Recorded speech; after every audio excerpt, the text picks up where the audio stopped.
I'm going to do it this one history style. You know what they do. I was invited a couple of times to philosophy conferences and roundtables. What they do on these history talks is they actually read the paper and But that's what has been for thousands of years. That's This thing, what you're doing, and this is just the last 2 minutes of history. That's right. So I'll kind of read the paper, but we'll comment, you know, and we'll make remarks. So this is a joint paper with Ludmil, and the title of the paper is Solomon Lefschetz, Topology Pioneer and Latin American Founding Father. So I'll start. It says, Solomon Lefschetz was a towering figure in 20th century mathematics, known for groundbreaking work in algebraic topology and its applications to algebraic geometry. Born in Moscow in 1884, 41 years ago, and raised in Paris, Lefschetz emigrated to the United States in 1905. After a severe industrial accident 2 years later in 1907 that cost him both hands, he shifted from engineering to mathematics, earning a PhD at Clark University in 1911. 6 years later, 5 years later. By the 1920s, he emerged as a leader in topology, making fundamental contributions that connected topological methods with algebraic geometry. Hodge has this very beautiful paper in 1974. Lefschetz died in 1972. And in 1974, Hodge published an obituary. It took 2 years to publish. He was probably asked to write it with Lefschetz passing. This is a fascinating note that Hodge wrote. It's one of the best about Lefschetz. And in particular, he tells the story of how they thought. It's a fascinating how they thought, and how Lefschetz had this blocked a paper by Hodge and then later recanted. It's a very interesting story. But it's a very beautiful paper because it's really honoring Lefschetz in spite of the fact that they had this very... He's one of the, from what I understand from Dons and here, he was really a big promoter of Lefschetz. That's right, even though they had this thing, Lefschetz wrote to everyone. He said the paper was wrong. I was wrong. He wrote to everyone, one by one. No email back at the time. Lefschetz became the main source of algebraic aspects of topology in his era. Lefschetz career at Princeton University, 24 to 53, and now we're getting to the year of 1925, that is 100 years ago, was marked by prolific research and influential mentorship. He proved several landmark theorems and was instrumental in developing algebraic topology into a central field of mathematics. Hodge separates the history of mathematics of Lefschetz as algebraic geometry in Kansas, algebraic topology in Princeton, and differential equations at Brown. So it's this very definite periods that almost do not overlap. You mean mathematically or? Mathematically. Yeah. Mathematically. The Lefschetz fixed-point theorem, formulated in the 20s, Lefschetz hyperplane theorem, 24-25, and that's more or less what we are really celebrating, you know, the hyperplane theorem, are now cornerstones of topology and algebraic geometry, respectively. Beyond research, Lefschetz shaped the community. He created the analysis of mathematics. Well, it existed, but it was nothing. And again, he had this very strong opinion that the analysis of mathematics was Lefschetz, and that's what put the analysis on the map. He would say, give me my paper, or this paper may be very technical, may have a lot of things, but it's not. It has no ideas. He would say that. And then nobody would convince him otherwise. And then he really transformed the annals. He edited the annals of mathematics for 3 decades and served as president of the American Mathematical Society in 35-36. His approach to problems was famously bold, often blending the geometric insights with algebraic techniques. And so this talk, we will go and have first a little review of the literature, of the history, the biography of Lefschetz. There's a very scattered but very large literature, and some incredible photographs, for example, in Haumo's archive. So first we'll review the literature a little bit, then a little bit the mathematics, but here in this audience I can go very quickly on the mathematics. And then the influence, and so on. So literature review. Again, I mentioned Hodge 19, I haven't been passing this one. So I haven't been, this is one, and I mentioned Hodge 1973, and Marcus 1973. It's very interesting that Marcus is really doing obituary on the side of applied mathematics. It's an IEEE, it's an engineering journal. Dieudonné in his history of algebraic geometry, of course, Brown in his history of algebraic topology, of course, Griffiths in the National Academy of Sciences, Albert and Anderson in these interviews that they do to many mathematicians, 1985, of course, he was there, but they interviewed some people that, they interviewed all the mathematicians. The only one that is not in an interview of the mathematicians is one of Lefschetz, but it was so important they interviewed people that knew Lefschetz. Dahan Dalmedico describes in its 1994 contribution the shift to differential equations. And Atilla, in a volume that we edited, Ludmila and I, in 2014, Atilla writes about the influence in Mexico of Lefschetz. And Sociedad Matemática Mexicana has this beautiful thing. There is also this article by Jose Adam that is very hard to find, but can be found at the UNAM library, about the influence of Lefschetz in Mexico. And we are drawing from these sources. 1924-25 is where he publishes this book that won two prizes. Once when it was published in French and one when it was published in English. A French prize when it was published in French in 24, and an American prize when it was published in English. Are you in the next slide? No. Huh? Shifting through time is hard, you know. What was that? Is the next slide?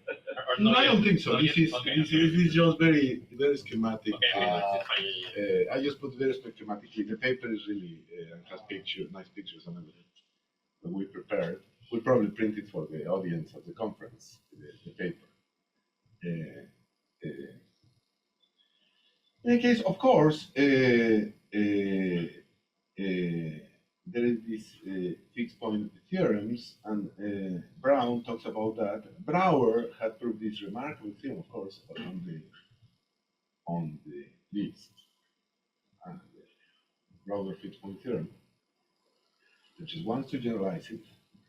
So he is when he gets the generalizations, Lefschetz number L of f, etc. So it is so-called Lefschetz fixed point theorem that generalizes Brouwer. But of course, the problem is that the first version of the Lefschetz theorem has no boundary. So he's a bit puzzled. He can only do it for the sphere, not for the disk. And that's what motivates the introduction of relative spaces by Lefschetz. When you see I was very surprised when preparing this paper, the number of concepts that one gives for granted that were introduced by Lefschetz is astounding. Relative homology, simplicial homology, in algebraic geometry and in algebraic topology, it's astounding. You know, anyway, Griffiths in '92 in the NAS memoir details Lefschetz's personal journey and professional impact. They describe how his breathtaking the original approach often involved daring conjectures and imaginative proofs. And then it is in Albers and Anderson that I got this quote that a result was obvious in the sense of Lefschetz.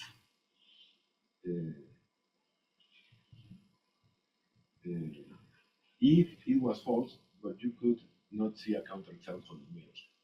So that was obvious in the sense of Lefschetz. They would joke, you know, because it's, of course, two of his most famous theorems, the hyperplane theorem and the Hard-Lefschetz theorem, and the proofs he gave were no proofs, and in fact, but it was extremely hard to give a counterexample to the proof. To the result, it was impossible because it was true. And now we know more, and some, for example, some of these results are false for symplectic manifolds, but the proof, if it had worked, would have made it true for symplectic manifolds. So the proof is wrong, but extremely subtly wrong.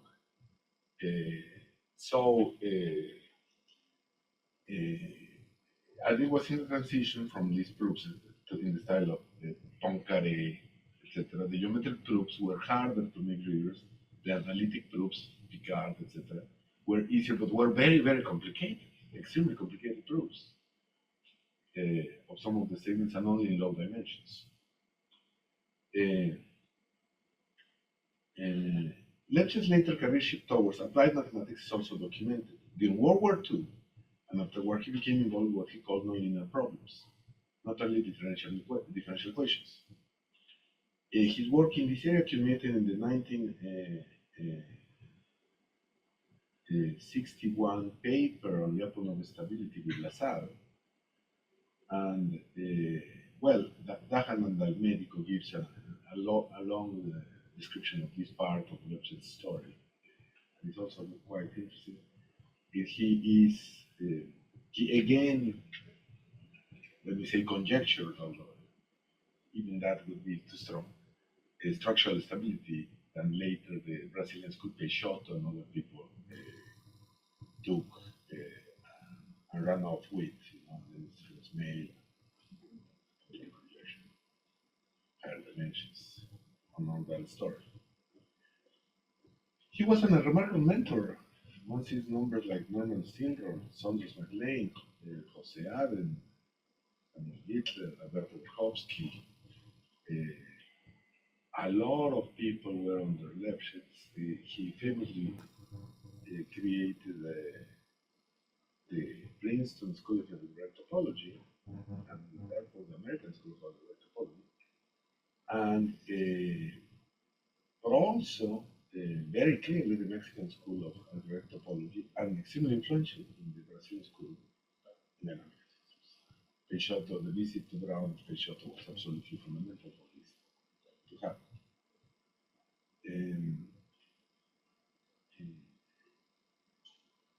So, and you see, the Mexican case is even more clear. He really professionalized mathematics at UNAM, and therefore created kind of all the mathematics school. Was one of the founding fathers, very important founding father, taking all these people to Princeton, you know, you hear names. It's more, even very late, not directly, a bit too young for that. But because there was this line of people, you know, like Jose Aden, Samuel Hitler went to Princeton, and then it goes all the way down to Alejandro Aden. Bill Browder knows this story probably better than anyone alive today. And so he was a catalytic leader who was not only one of the greatest mathematicians of the 20th century, but he could create institutions. He was 14 years in Kansas in mathematical isolation, on his own words. But after that, he became a creator of institutions.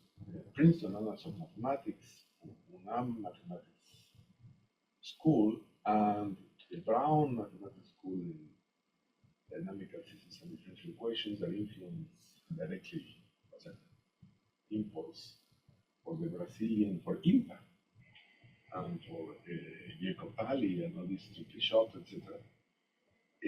So he was his personality was extremely important, and he was a great creator of schools, legacies, and institutions.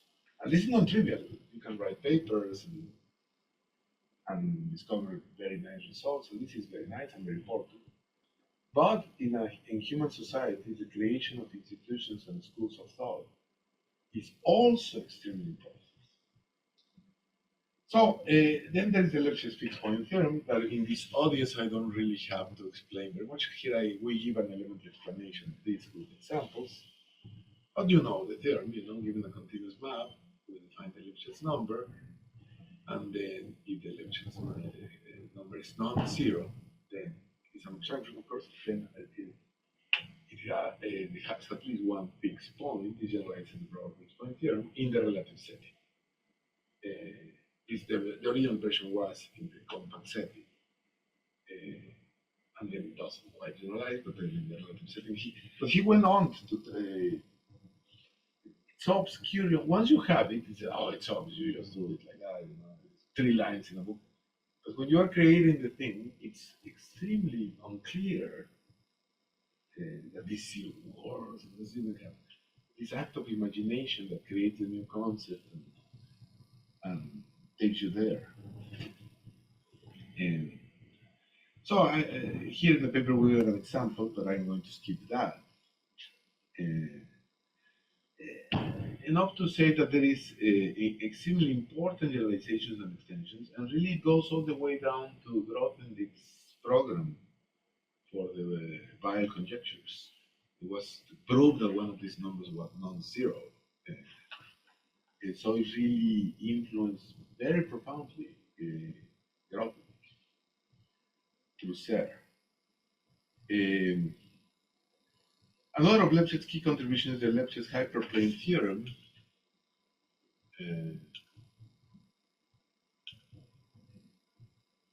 This is 1920, but again, more or less 100 years ago. And again, he almost, and you can ask Dennis about this, he created singular homology to be able to have a good statement here. So it was very unclear, it required enormous imagination, the creation of, now it's obvious the definition, but just the creation of singular homology was an incredible tour de force by Lefschetz. This is the example that I'm going to speak, and now there is some important generalization that went on and on. The Lefschetz formula, again, these formulas in the Talco homology and so on and so forth, was the motivation for Grothendieck's program on the Weil conjectures. And then there is Nielsen's theory that it's a little bit more subtle, but of the same spirit. So that's that.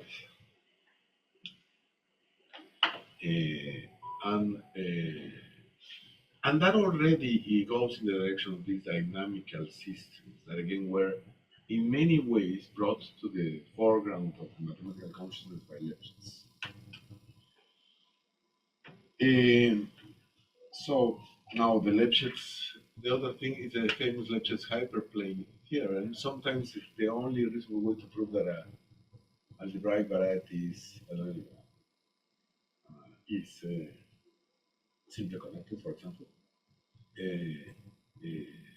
Very often the only reasonable way to do it is with this powerful theorem, and that there's the well-known statements: a complex predictive algebraic variety in dimension n, hyperplane section. Then you have these isomorphisms, and a surjection in dimension n for homology only. And so, this is again this annus mirabilis of Lefschetz. Just like Einstein had 1905, let's have 1925, 24, 25, 26. Let's round it to 25, including and so he uses this the generation of hyperplane sections to again prove it. But of course, there is enormous problems trying to carry out that proof, and But he then introduces to prove these things the so-called Lefschetz, that we call something now Lefschetz pencil, to prove the hyperplane theorem. He introduced the concept of Lefschetz pencil, a one-parameter family of hyperplane sections that degenerate in a controlled way. By analyzing how the topology changes as the hyperplane moves, using something similar to Moore's theory on the complex algebraic variety, Lefschetz was able to deduce the above isomorphisms. The proof didn't hold on; it has problems, but introduces. But it's a brilliant way to make mistakes, isn't it? To discover Lefschetz pencils and so on and so forth, you know. So modern proofs often use algebraic topology or shift here. For example, we can use my arbitrary sequences and the y directions of 3 from y by attaching cells of dimension bigger than or equal to n to show the homology groups coincide up to n minus 2. You can find that even in Harsh. Another approach uses Hodge theory and the Hartley-Lefschetz theorem to derive the hyperplane section theorem as a corollary. And you can see that in the book of Claire Voisin, 2003. That other approach is in the Hodge theoretic ideas.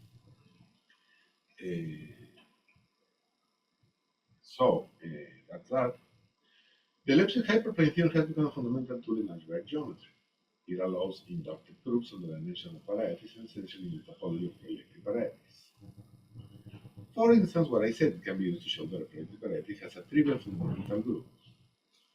If it is a hyperplane section of something simple. In combination with Hodge theory, Lefschetz results also give information about the Picard group of a variety, codified in the Nether-Lefschetz theorem for surfaces in CP3, for example. Furthermore, the hyperplane theorem was a precursor to later developments like the concept of Lefschetz pencils in symplectic topology. Donaldson's technology for approximately holomorphic pencils on symplectic manifolds is a direct analog, using pseudo-hyperplane sections to probe the topology in space. And that's Donaldson 1996. And this sends us to the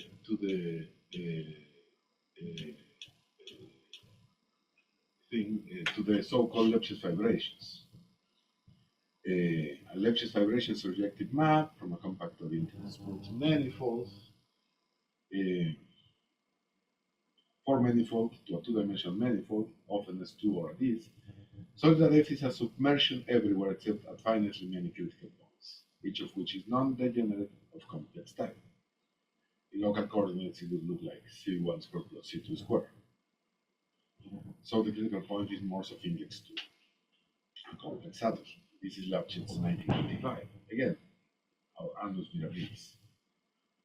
Andreotti and Frankel give probably the best composition in the famous 1959 paper.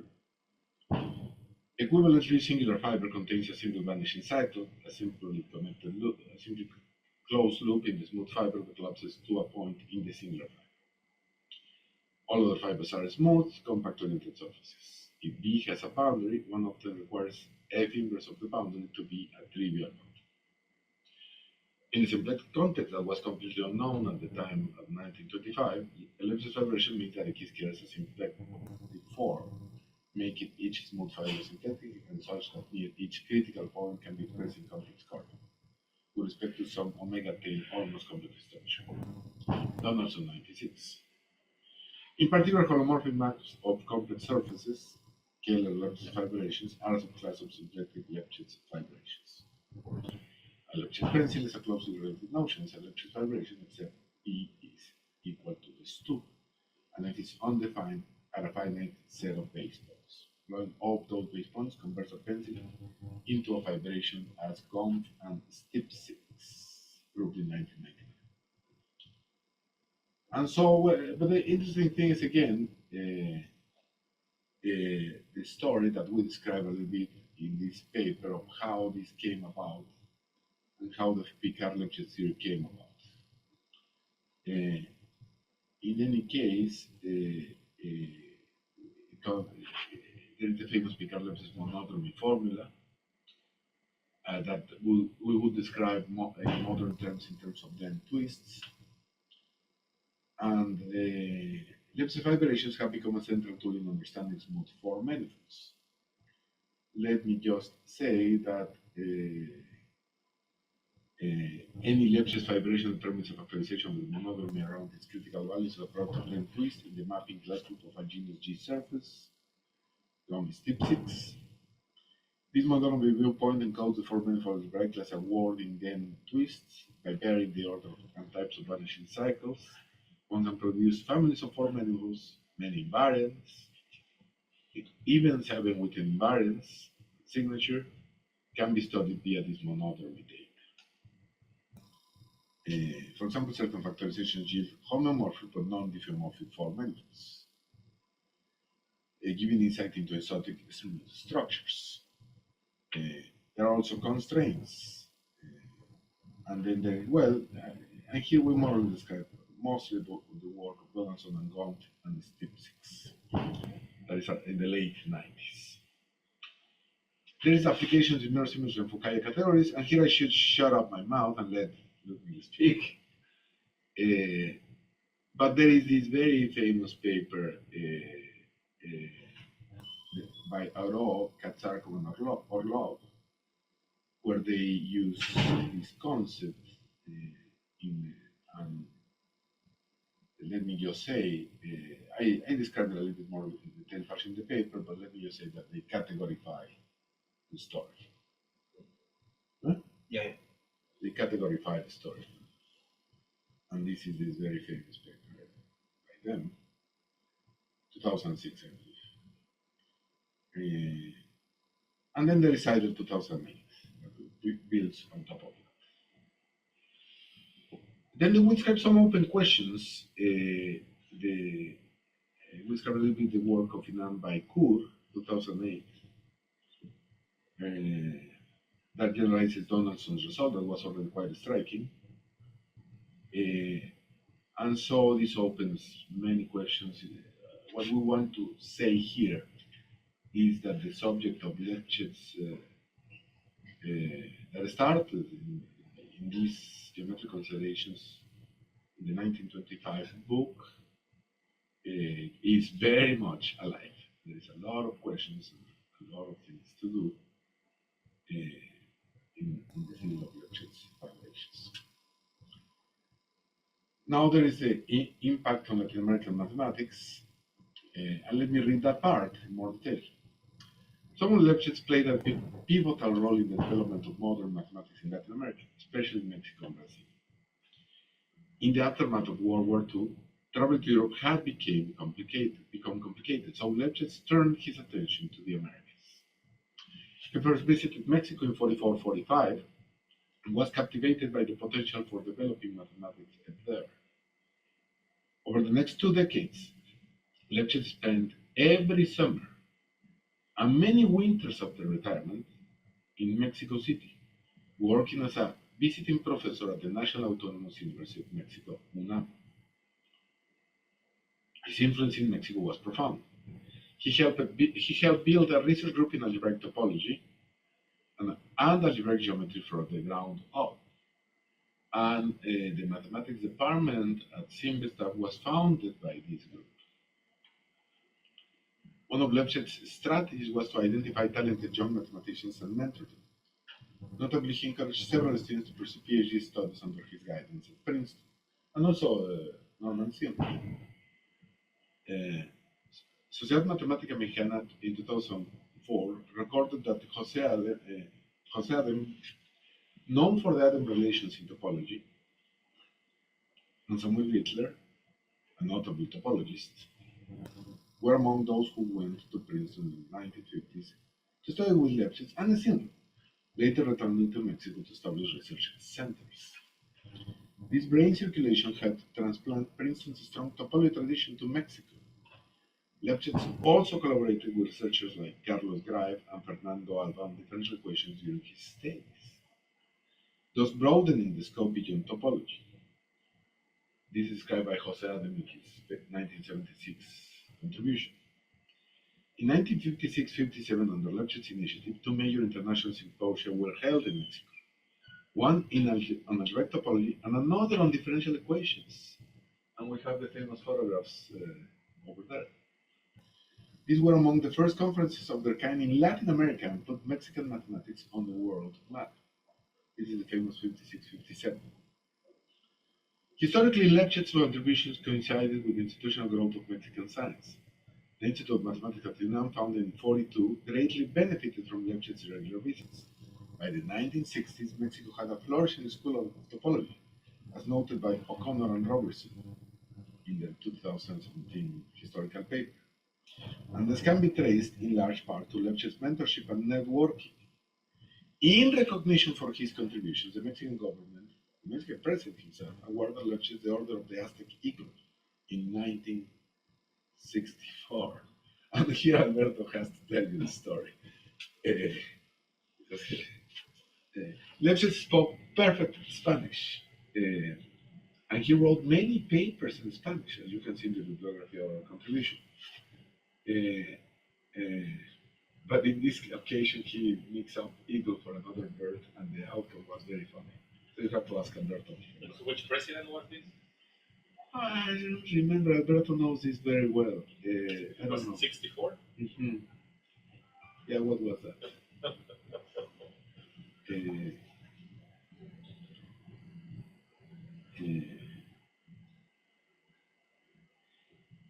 His legacy in Mexico endures. Another example is the Laboratorio Solomon Lefschetz, La Sol, a French-Mexican joint research unit in mathematics named in his honor and established in 2017 in Cuernavaca. The Mexican Mathematical Society also established a Solomon Lefschetz Medal to honor outstanding mathematicians, reflecting the esteem in which he is held. There is also Lefschetz lectures at CINVESTAV that have had most remarkable mathematicians, including Maxim Consevich, speaking at. In Brazil, Lefschetz's impact was more indirect, but still significant. After World War II, Lefschetz shifted focus to differential equations and dynamical systems, a move that eventually connected him with Brazilian mathematics. One key figure was Mauricio Peixoto, a Brazilian mathematician who became a pioneer in dynamical systems theory. Peixoto worked with Lefschetz at Princeton and later at the Research Institute for Advanced Studies, RIAS, in Baltimore in the late 1950s. Lefschetz had launched an ambitious nonlinear oscillations project funded by ONR,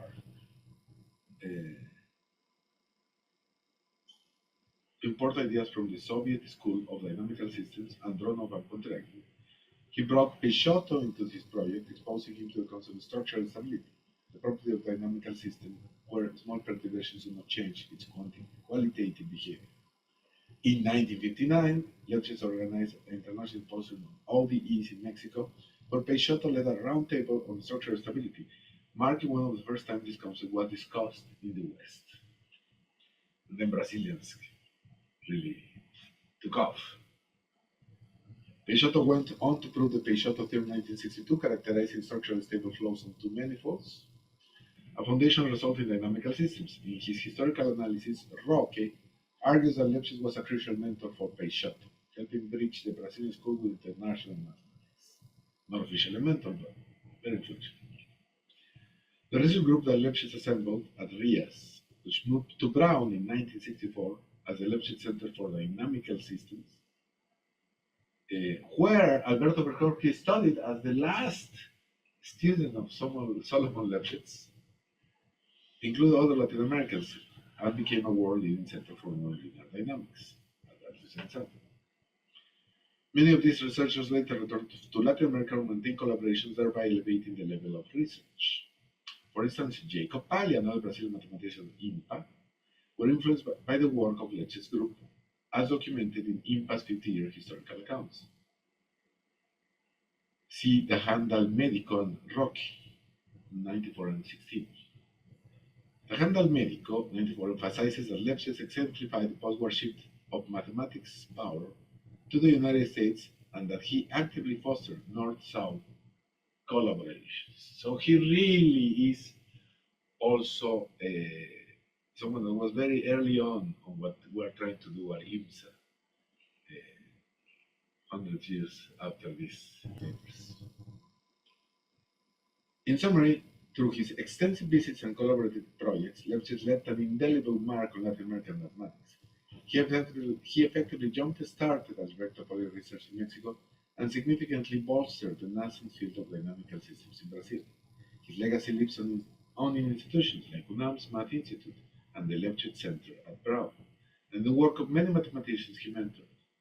As Atilla in our volume 2014 recollects, Lefschetz had a personal passion for international cooperation, and nowhere is this more evident than in the mathematical communities he helped build in Mexico and Brazil. And well, let me skip a little bit some of the more modern things. Even Carlos Simpson can tell you about how Lefschetz's ideas are so important in machine learning, things like that. Let me just go straight to the code and stop with a short talk today. Um,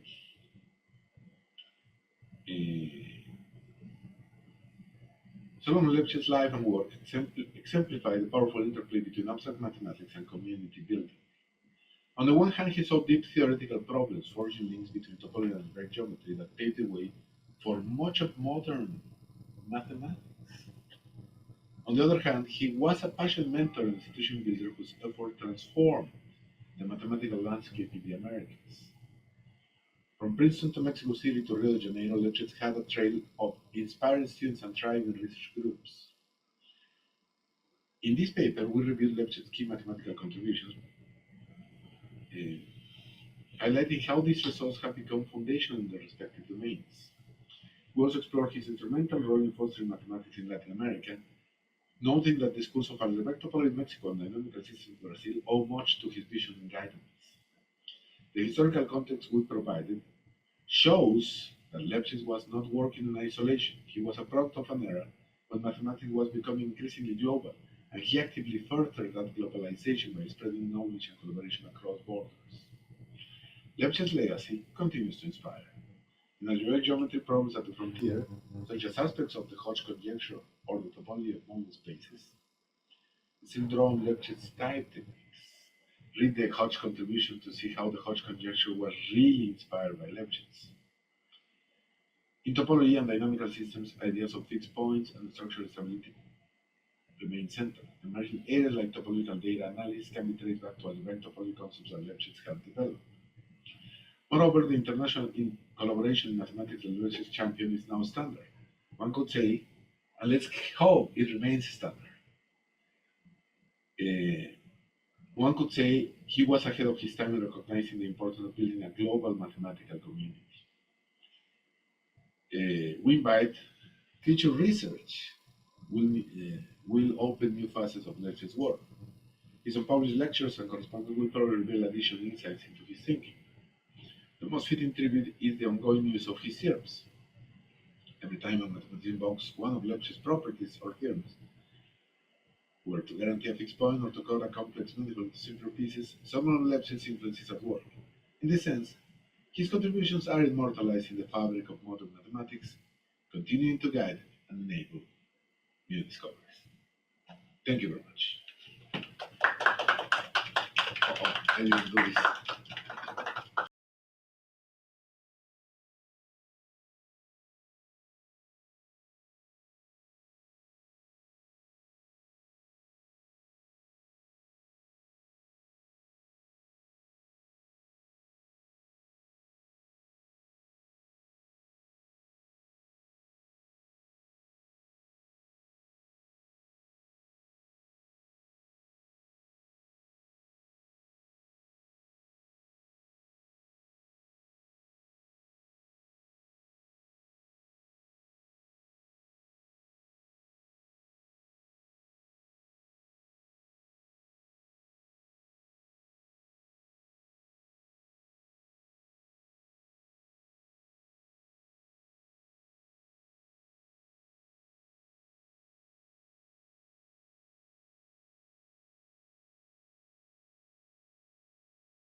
there's not really quite like that, you know. So, but yeah, there is indeed some application, especially in these kind of molecules, you know, antibiotic design, etc. You would want to, just like protein folding was very important, and this geometric thing about a molecule, a very large molecule. And interestingly, this year the Nobel Prize in Chemistry was given to this essential solution of that problem, but it's very interesting. I tell a friend that loves chemistry, to make him very angry when I tell him that this was solved without chemistry. That's of course not true, but kind of true. If you see the papers that Google published on the solution of the protein folding problem, you realize that the critical part of the solution of the issues ignores one, that the molecule is linear. It totally ignores that the molecule is linear. And two, it's really, after the ideas of Pauli and all these people, it's really not so much about the chemistry, but about two other things. And these two other things in the protein folding story are evolution, talking to geometry through a transformer.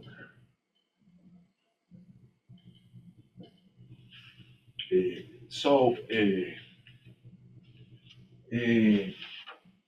transformer can be used to translate it into languages, for example, and so it can have two very different kinds of information, and you can go back and forth with it. And in the protein folding paper, if you read it carefully, you realize that the problem wasn't solved not really with chemistry, of course it's there, you know, but it was geometry. And so there was a machine learning architecture about geometry.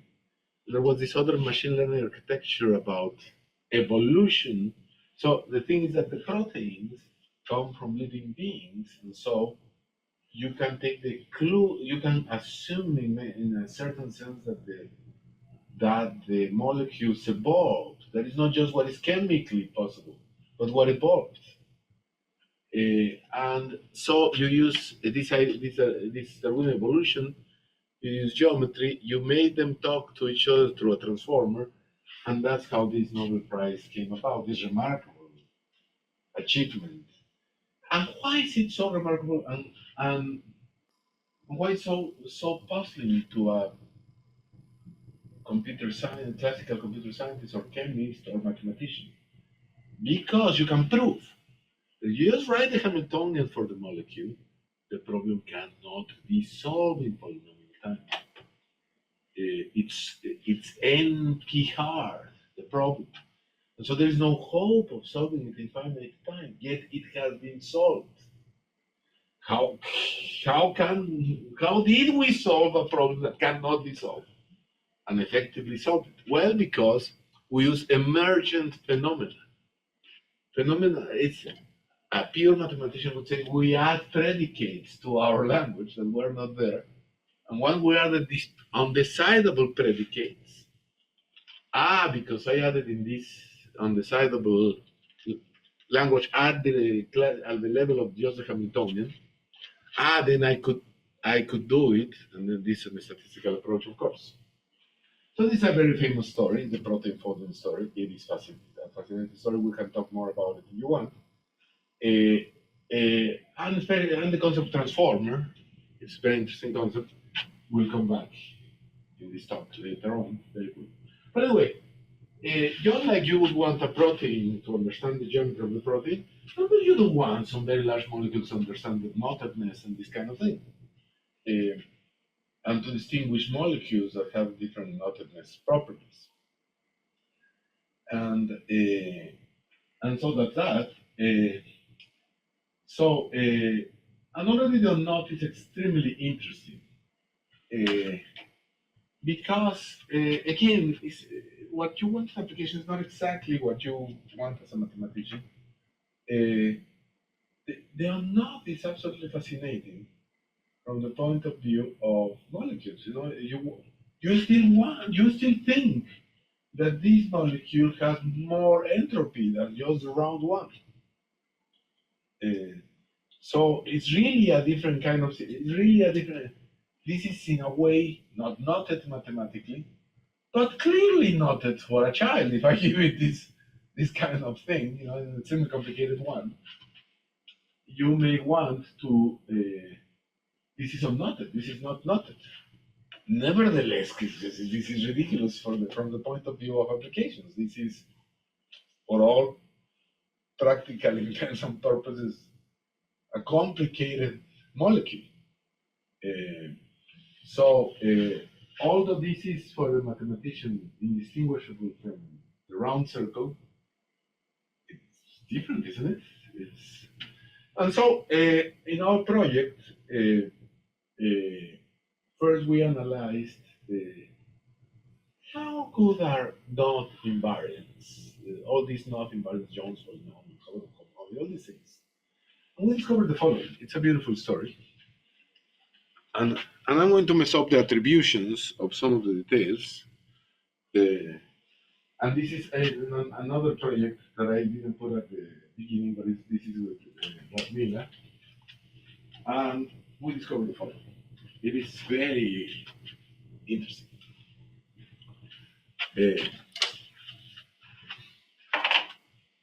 This can be proved, as she explained to me. People can prove this kind of thing.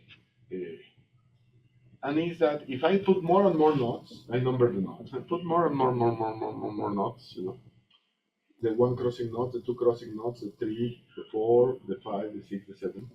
Now, this grows exponentially, very, very fast, the number of knots. But if I normalize and let's say that there's 100% of them at every number of crossings,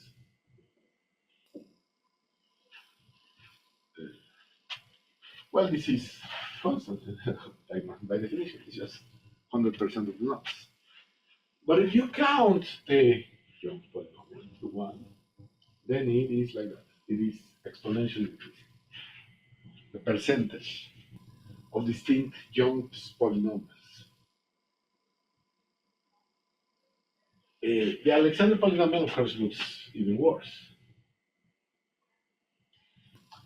Nevertheless, we have the following conjecture with evidence. Even though the Alexander polynomial collapses to 0 rapidly, the probability that the Alexander of one knot, I take 2 knots at random here, is equal to the Alexander of the second knot tends to 0 rapidly. So this sounds absolutely impossible. How is it possible that you have no polynomials? Nevertheless, in practice, even the Alexander polynomial is a perfect invariant.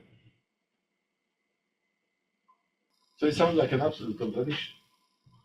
It is a bit of a paradox of probability theory. But in another talk, I could explain why this is the case. So, even the Alexander polynomial is horrible. How about the homology, Jones, anything you want? How about we only know that it detects or not? Anything you want. Nevertheless, if I take 2 dots and random, the probability that they have the same Alexander polynomial is negligible. If I'm really talking about very complicated things. So, either, pick your poison, either they are completely useless, or even the silliest one is perfect. Pick your interpretation.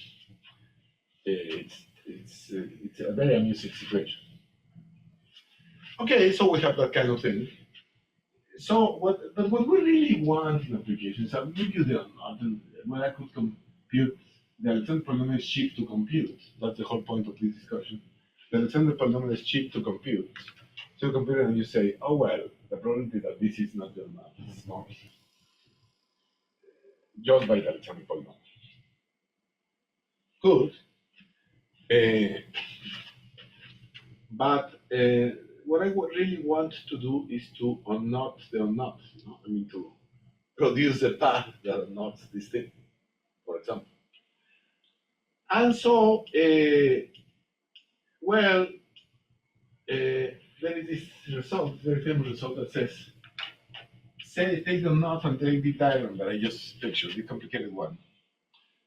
If D&D are two diagrams, it's about diagrams now, it's not about knots.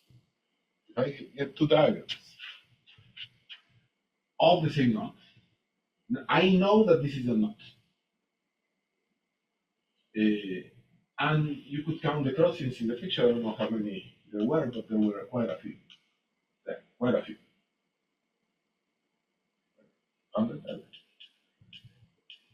If you get two diagrams of the same knot, but having less than n crossings, then there exists a sequence of randomizer moves relating them of this size. But the problem is that that is a large number. In fact, it's the largest numbers I have encountered ever, naturally, in my mathematical life. It's exceedingly large. The number of twos is 10 to the a million n, where n is the number of crossings. So that's insane. So, that's the best theoretical results there is. So, this result of ours says that now I know that that's not with extremely high probability, but I have no idea how to get there because of these other results. But wasn't that the case for protein folding? Wasn't that if you write Joseph Hamilton, we knew something like that you had to do to solve the protein folding problem? What if we do protein folding for this, the techniques? What if we use some sort of transformer and things like that? Can we, in practice, often solve the problem probabilistically, not always? And that's the end of it. That's the function of my talk, you know. We use some entropy ideas and Kolmogorov complexity and Shannon entropy and reinforcement learning and codifications by Pollack and Mostovoy and Monte Carlo method, and we finish. So what we do is the following. What we do is the following. We produce an algorithm that I gave that thing that I showed to you, and it unknots it very fast. Although this should not be, you should not be able to do that, you do it. Just like in the protein folding, using a transformer. And so how are you going to use a transformer? A transformer is this kind of chatbot kind of thing where you predict the next word. And so what we teach in this team that we did, that I described at the beginning of the talk, is we teach it to predict the next randomizer. And it's astounding. I'm astounded. And let me tell you why I'm astounded. There is a component that I didn't tell you in the story. But that's the last component. That's what really astounds me. Is the following. We took a pre-trained model in human language. And it was motivated by a remark by Noam Chomsky that said, oh, but these ones are stupid. They will learn anything that you throw at them, even though it has nothing to do with reality. So they don't have semantics. They just have some sort of extremely elaborate syntax. And that's when I thought, anything I throw at it, so let me throw a weird language. So let me give it millions of stories, chosen by a clever Monte Carlo method, because I want to compute the probability distribution of a path and not space. So let me give it millions of stories of successful of nothings of not. How am I going to produce so many of nothings? Sure, I knot it many times and then I reverse the movies. So I just take the knot and nothing many times, I reverse the movies, I give it to them, And now I ask it to predict this transformer model, and I encode it in language. And then with a pre-trained model on human language, and this is what is extremely striking, I ask it, could you please note this for me? And it does. With 94% confusion matrix, very reasonable. And Carlos Simpson can tell you why this is a little bit cheating in the sense that, of course, the 1% is what matters, isn't it? But not in practice, not for a molecule, typical molecule, not for this kind of thing. Also, the same is true for protein folding, I'm sure. But we don't care if we don't know 3 proteins, too bad. We'll do them experimentally. You see what I mean? So it's the same story. So we kind of do that, and we kind of do the protein folding yoga, and we do the impossible, and that's the story. We do the impossible with the machine learning. Thank you very much.